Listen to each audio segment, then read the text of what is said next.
Have you ever thought about the purpose of your family being together? It's incredible how family connections can unfold in unexpected ways. My name is Ruth. I'm a 32-year-old homemaker, living with my husband Samuel and our 3-year-old daughter Jessica. However, recently, Samuel's father passed away. Samuel said, "Leaving Mom to live alone would be unfair. I should live with her." With these thoughts, we were forcibly relocated to our in-laws' house. The place is surrounded by vegetable gardens, providing a natural environment suitable for raising Jessica. However, the house is quite old and needs repairs in various areas. Despite being only 65 years old, Samuel's mother insists she can live alone without any health issues. Nevertheless, Samuel insisted on moving to his parents' home. Before we knew it, Samuel's sister Melissa also decided to live there, saying, "It wouldn't be right to leave Mom's care solely to Samuel. I'll live here too." Melissa had initially talked about taking care of her mother, but in reality, she didn't contribute to household chores at all. She pushed everything onto me. Melissa works part-time and has been divorced, lived alone until now. She wanted to return to her parents' home, but apparently, her father didn't allow it while he was alive. According to their mother, Melissa's infidelity caused the divorce, and their angry father forbade her from returning to the family home. Now that their father has passed away, Melissa finally returned, regardless of whether Samuel and I live there too.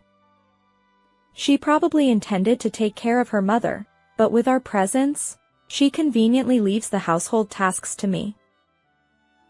Melissa thought the part-time income alone made it difficult to pay the rent, but living with the in-laws meant no rent, and perhaps Samuel would cover expenses like food.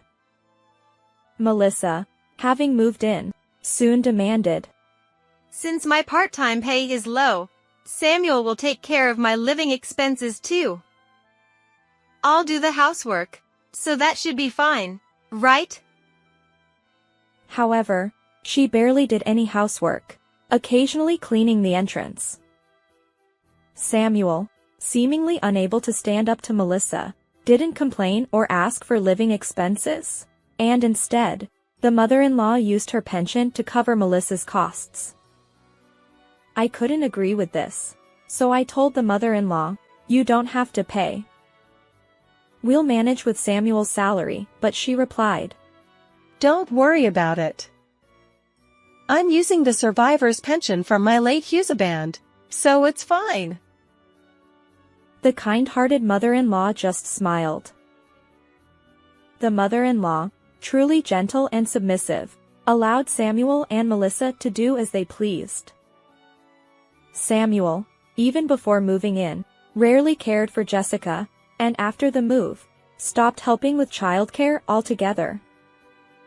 On holidays, he'd go out, leaving Jessica without playtime. The mother-in-law filled in, so Jessica wasn't lonely, but I worried about her feelings towards Samuel. Even after work on weekdays, he'd go drinking with Melissa, reducing Jessica's time with him. I was concerned about their relationship and also worried about his finances, given his frequent outings. Melissa has recently stopped going to her part-time job and sleeps until noon every day, then goes out drinking with Samuel at night. It doesn't affect our household finances since she doesn't contribute, but the thought of Samuel paying for all the drinks is frightening. If Samuel, who isn't a high earner, is paying for Melissa's share as well, his salary will quickly deplete. Feeling unsettled, I decided to organize a birthday party for Jessica as a distraction since her birthday was approaching. Jessica and my mother-in-law were thrilled, but Samuel was not enthusiastic. Samuel said, "Do we really need to have a birthday party now?" Melissa also disapproved, saying, "Birthdays happen every year. There's no need to make a fuss." Annoyed by Samuel lounging around the house, I asked, "If you're free, could you go shopping? I'll give you the money, please." He reluctantly began to prepare for shopping. Seeing this, Melissa said, "I'm bored at home too, so I'll go with him," and followed Samuel out. After a while, Samuel called my smartphone, but I was cooking and couldn't answer. Jessica, who had always wanted to use the smartphone, took it to my mother-in-law and started fiddling with it. My mother-in-law tried to answer in haste. Jessica accidentally turned on the speaker, and it seemed they answered the call. I rushed over to them, and Samuel, thinking the smartphone was malfunctioning and not connected, began talking to Melissa on the other end. Samuel said, "Ruth isn't answering the phone. The money she gave isn't enough. What should we do?" It seemed he thought the call had disconnected, and Melissa responded as usual. Melissa said, "Speaking of money, should we carry out that plan we joked about before? We've already spent the inheritance from Dad, and now it's time for Mom to go to the other world, isn't it?" I was shocked by such a raw statement, but my mother-in-law calmly used the smartphone's recording function to document Samuel and Melissa's conversation. Unaware of this, Samuel said, "How are we going to make it look like an accident? Push her down the stairs or something?" I thought such extreme statements were not for children's ears, so I took Jessica to the kitchen. My mother-in-law listened to their conversation with a grave expression. Oblivious Melissa said, "Wouldn't it be best if she got run over by a car? If it's a car, we can also get auto insurance, no mistake." She spoke of such a terrifying plan nonchalantly, laughing. Eventually, their conversation shifted to a different topic, so my mother-in-law stopped the recording and ended the call, but she was red with anger, a stark contrast to her usually calm demeanor. I felt anger, but more than that, I was at a loss for how to face Samuel and Melissa when they returned, contemplating taking their own mother's life. I was too scared to interact with them as usual, and the thought of living with such people filled me with anxiety. It seemed I had turned pale without realizing it. "Mom, what's wrong? Your face is all white." Jessica pointed it out. In a panic, I forced a smile, but I started to think it would be better to leave this house for Jessica's sake. I contacted the police immediately, but they said the evidence was too weak to establish a case for attempted murder. They didn't take it seriously, saying it was a domestic matter. My mother-in-law seemed to understand my thoughts. "Leave the rest to me. You and Jessica should leave this place. I'll contact your parents, so start preparing to leave. I can't let you and precious Jessica stay with such dangerous people." Her tone was stern, though her face had returned to its gentle expression. As instructed by my mother-in-law, I began packing to leave the in-laws' house.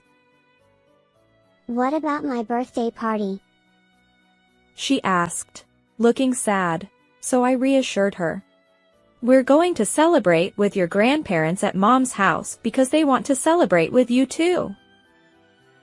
Convinced that my parents also wanted to celebrate, Jessica looked relieved. After a while, Samuel and Melissa, who knew nothing, returned. "I didn't buy anything because there wasn't enough money." Samuel shouted angrily. Melissa followed up. "It was a wasted trip, but you still owe me for my time. My hourly rate is high, so you owe me about $100. She said something ridiculous. To them, my mother-in-law said, "Stop talking nonsense and sit down. I have something to tell you." Even as they smirked and joked, My mother-in-law ordered sternly. Just sit down and be quiet. She seemed genuinely angry, shouting at Samuel and Melissa in a voice I had never heard before. Samuel and Melissa, realizing something was wrong, sat down quietly in front of her, and then my mother-in-law called out to me. Ruth, please join us for this conversation. And could you lend me your smartphone? I let Jessica play by herself and sat next to my mother-in-law, setting up my smartphone so that the recording of Samuel and Melissa's conversation could be played immediately. Samuel and Melissa, unaware that their conversation had been recorded, looked complacent. But when they heard their own scheming from my smartphone, they were so shocked they almost jumped. Why did you record that? When did you install a hidden microphone? Samuel stood up, making a scene. Melissa, with wide eyes. Isn't this the conversation we had when we went shopping? She screamed but couldn't say anything more.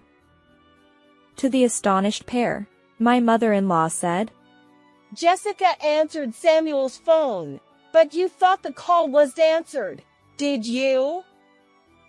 But the call was connected the whole time, so I was able to record all of your plotting. Planning to send your own mother to the afterlife under the guise of an accident. Isn't that a bit too much like a drama? And what about the two of you living such a degenerate life? Samuel, you come home every night from drinking and push all the housework and childcare onto Ruth. And Melissa, have you quit your part-time job? Just lazing around without working. She exposed their misdeeds and continued to scold them. Melissa quickly made excuses. I never thought of doing such a thing to Mother. It was Samuel who suggested making it look like an accident, and I tried to stop him. Samuel is the bad one. She shifted the blame onto Samuel. Samuel, pointing at Melissa. It was you who came up with the plan. I wasn't keen on it, but you pushed ahead so forcefully that I reluctantly agreed. You're the bad one.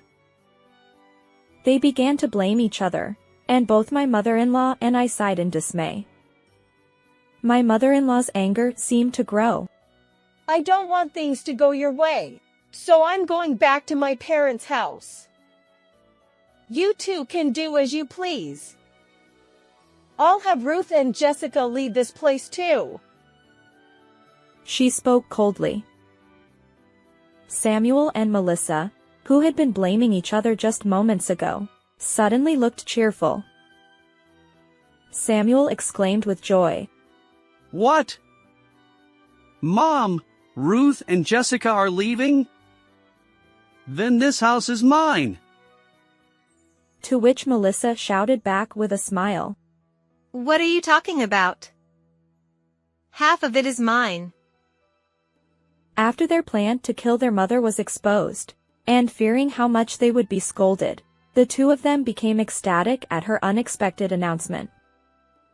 It seemed they didn't care about my going back to my parents' house either, as I left the noisy Samuel behind and took Jessica out of the in-laws' house.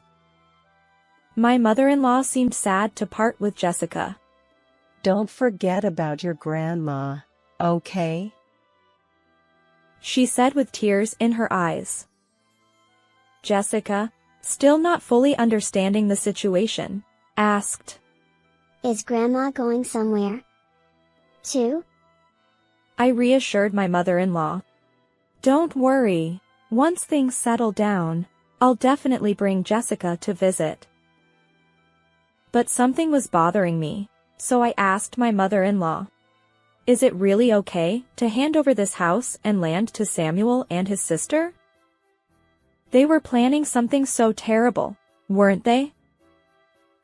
To my angry question, my mother-in-law replied with a smile. This area is a city planning zone, so they can't just sell the land, and the house isn't livable without repairs. I'm not at all upset about giving this house and land to those two. The property tax is high, and it's been a problem. They'll be the ones regretting it once they find out the truth. My parents warmly welcomed Jessica and me when we returned home. It seems my mother-in-law had also contacted them. I heard from Samuel's mother about the situation. Such terrible people. You should divorce that man right away. My father said angrily. My mother, holding Jessica, added, It's pitiful for Jessica to have such a person as a father. She seemed unable to contain her anger. A few days later, when I went back to my in-laws' house to collect the rest of my belongings. Did you know this land couldn't be sold? The real estate agent told me it can't be developed into residential land, so it can't be sold. We can't get any cash this way. Samuel yelled. And Melissa also started shouting. It's all your fault, Ruth. This happened because you asked us to go shopping. Their faces turned from joy to near tears. Moreover, the day we left, the wind was so strong that part of the roof was torn off, making the house unlivable. The two of them, now without the reliable mother-in-law to turn to for repairs, were helpless. You can't expect to treat your family with such disregard and still receive an inheritance properly. Take responsibility for the trouble you've caused, I said, and then I thrust the divorce papers at Samuel and made him sign. Afterward, Samuel and Melissa had to live in the broken house while repaying their debts. They had accumulated debt believing they would inherit a large sum from the mother-in-law, and it seemed impossible to manage on Samuel's earnings alone, especially since Melissa apparently had no intention of working. From the damaged house, the sound of their quarreling could be heard echoing. Having returned to my parents' home, I was approached by the company I worked for before giving birth and started working again. With my parents taking care of Jessica, I could work with peace of mind. My mother-in-law has been in touch, so Jessica and I go to visit her.